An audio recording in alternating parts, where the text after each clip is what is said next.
Wow. All right, well, there you go. Josh, what are we doing today? Did I leave this off the whole way here? It wasn't on here now, but what are we doing today? I think I did. What are we doing today?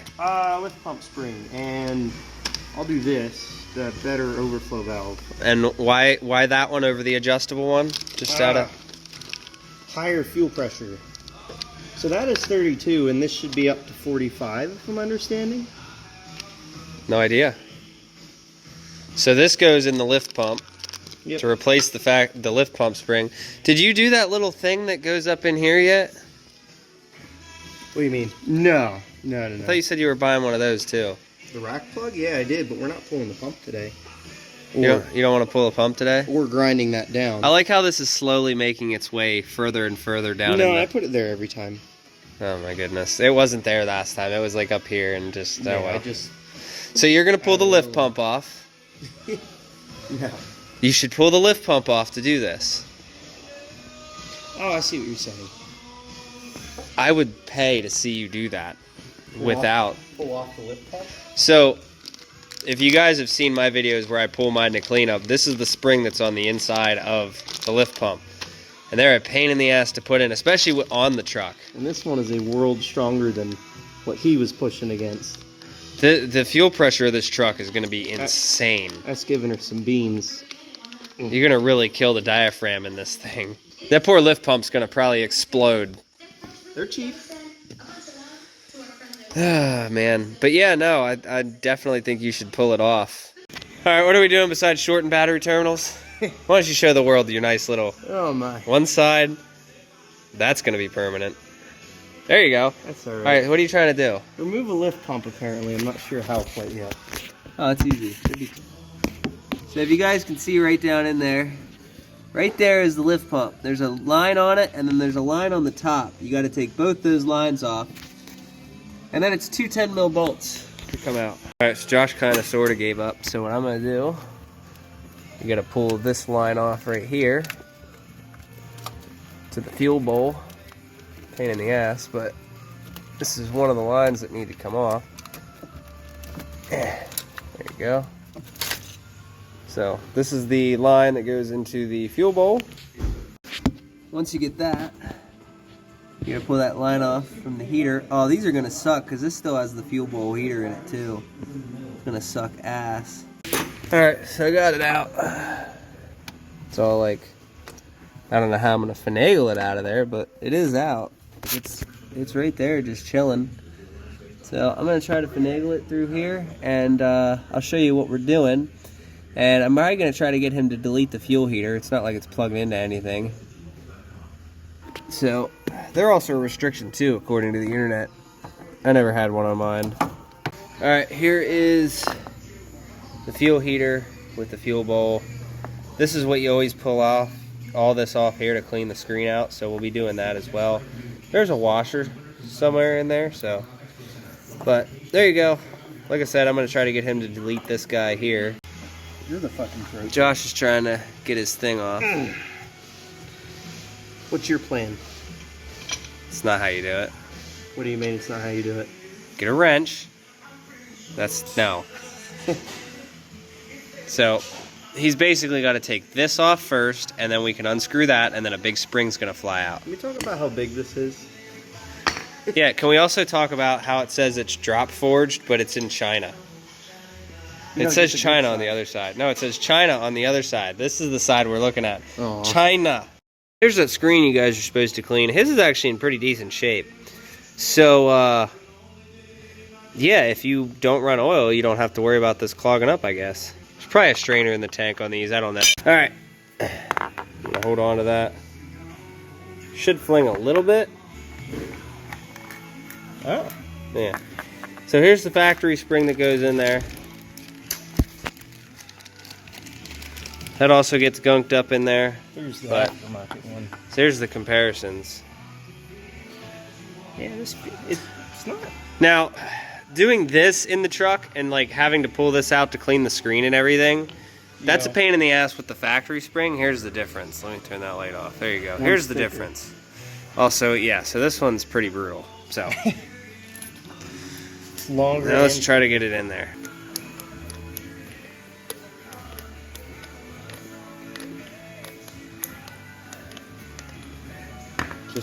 one little tap. That's all you need, right there. That's it. Did the screen need touched? No, screen's clean as hell. Super clean. So, we'll clean this off, re-Teflon it, make sure that that's solid, there's no bullshit in there. And we'll reinstall it in a different position. From the factory, it comes like this. We'll probably end up like this to get the line in down there. While we fight to get this lift pump in, we decided to take the battery out and just put it in a very nice location that is not hurting anything. That just, you know, we just figure we'll just put it right there because it's a convenient spot for it. Now we're gonna go back to putting this thing together. I was looking at his old fuel feed here. Okay, here's the old fuel feed. Somebody put the clamp after, so I was just able to pull this out. Not gonna use that again, but guys, pay attention to where you put the clamp. You can see where the bulge is at there. Yeah, wow. Okay, so basically this is gonna go right into the lift pump, but before I install that, we're putting on the top line now, so it's all done and ready. If you guys have an issue, like when you put the lift pump in and it's like cocked one way or the other, spin the motor over a little bit by hand.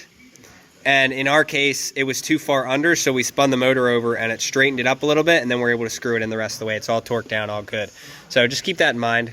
Back from a break, and yeah, here's a small, this is your feed.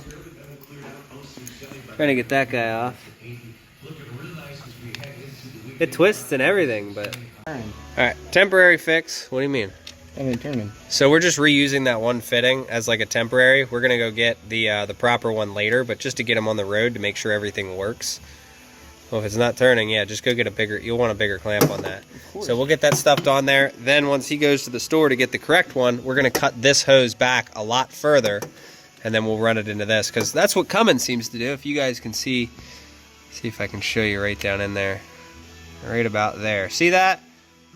Like that's a Cummins thing, I guess. So yeah, that's what they like to do.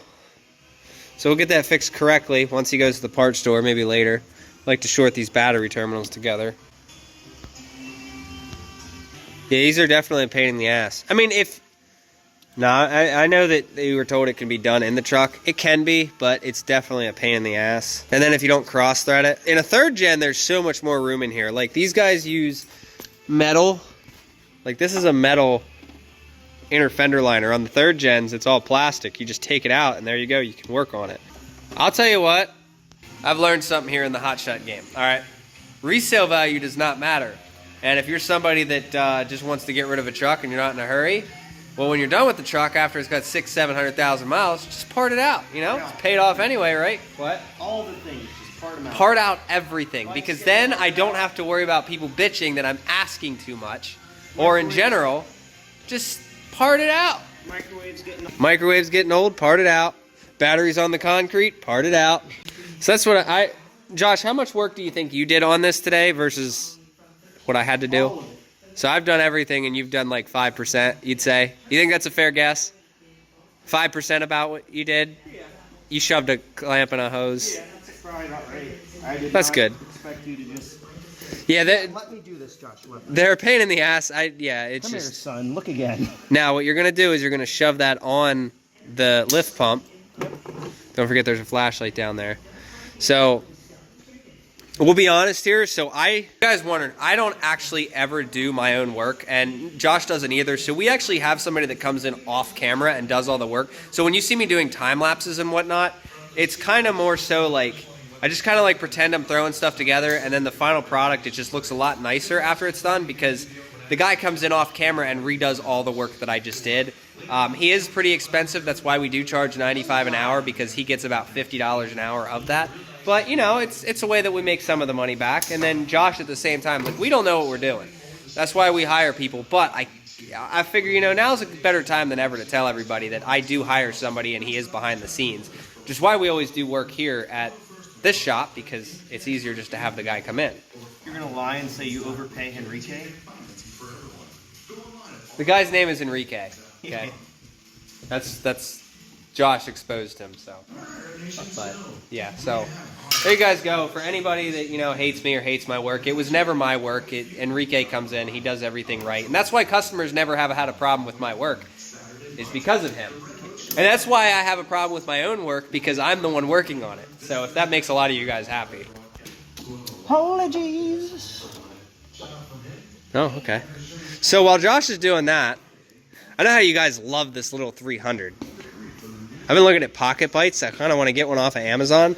So we've been messing with the exhaust today, and I've always hated, like, I know I bought this Canon a while back, and I've always hated how it sat kind of like this. And I've done a ton of shit to this thing, and I've kept all my stock parts. I ended up dropping it the other day at 1:30 in the morning because I'm an idiot, but I'll expose myself there. So Enrique went and got me some new pedals. They should be in tomorrow, so he's going to be doing all that. He's done all the mods to this thing, like, you know, the front, all the mirror deletes, the bar ends, the handles. These things are so much more comfortable. We just got the fuel filler thing here. Love this more than the factory one because I don't like the brushed aluminum. And why do I need a key when, you know, this is like 2.5 gallons of gas here? Like, never going to worry about that. The back seat delete. Got this little winglet here. Got little underglow light right there. Rear fender delete. Like, I plan on keeping this thing until I wreck it, so I'm not super worried about it, but I do have all my stock parts.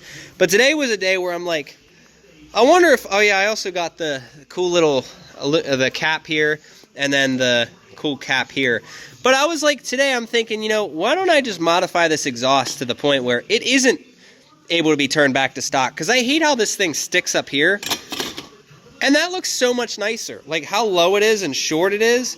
So I was thinking, we'll get rid of the middleman. Pull this guy off. We'll cut this. Because the problem is, if I just set this in here and use a spring, you can see there's no muffling action. Like, it's loud as piss. And I hate it. So I was thinking about just cutting it, throwing this in here. I have a little adapter pipe that would work, but I could just weld it like that too. And like, when you set the bike up, it clears on the suspension. You know, we can get a little bit more clearance in there. But, you know, these new pedals will also be nice because I've wanted to replace the pedals for a while, so it was kind of a blessing in disguise. I also got the rear seat delete coming as well. I got rid of the rear pedals as well for the passenger because we don't need a passenger. But yeah, I was thinking about just doing that, and this muffler does not muffle. Well, I mean, actually hearing it now, and then, yeah, it actually does do something.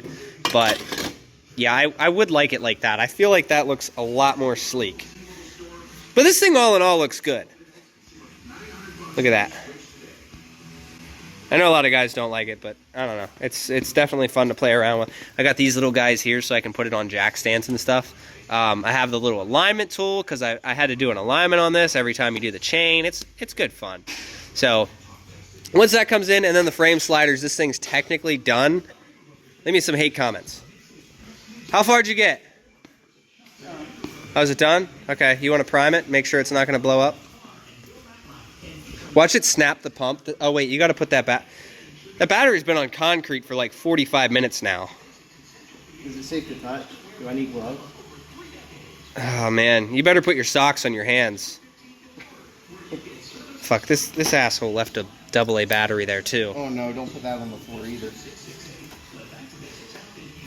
Here, let me just get these out of your way, this welder here. There we go. I hear it snapping as you... Oh my goodness. Jesus Christ. I forgot you broke it. I broke it? I have no idea. I don't use it. You have to turn the knob. Power button doesn't work anymore. There we go. Go plug it into the charger. Alright, so his truck's done, finally.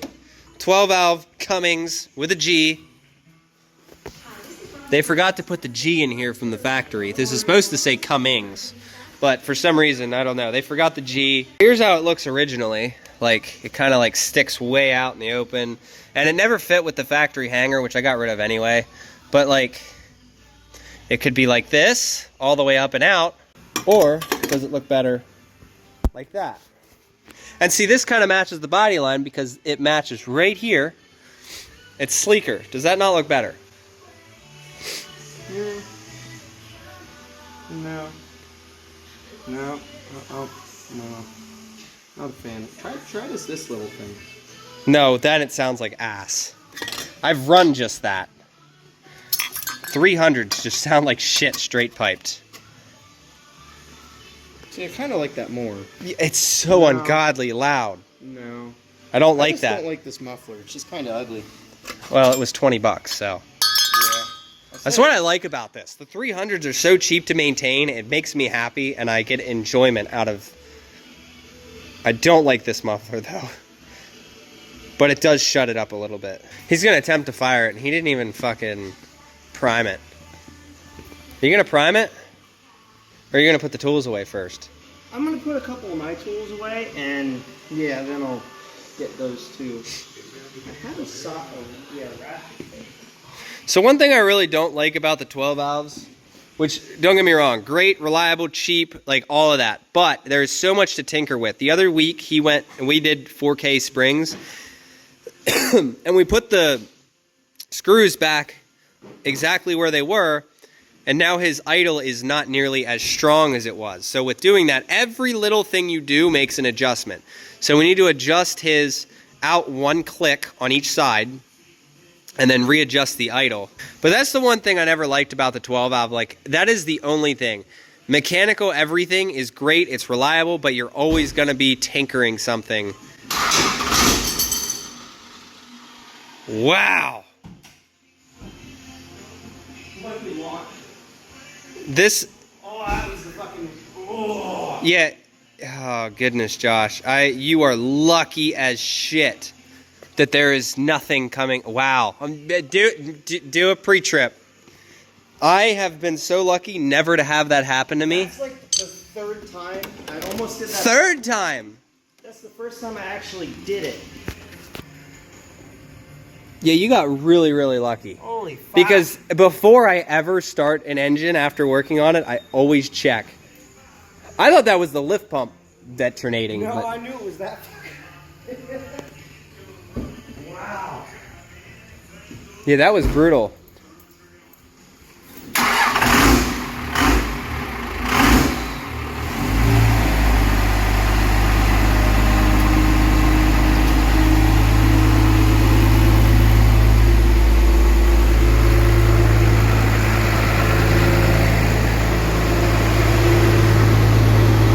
PSI, I think it's gonna die. Yeah, you're gonna want to hold that for a while.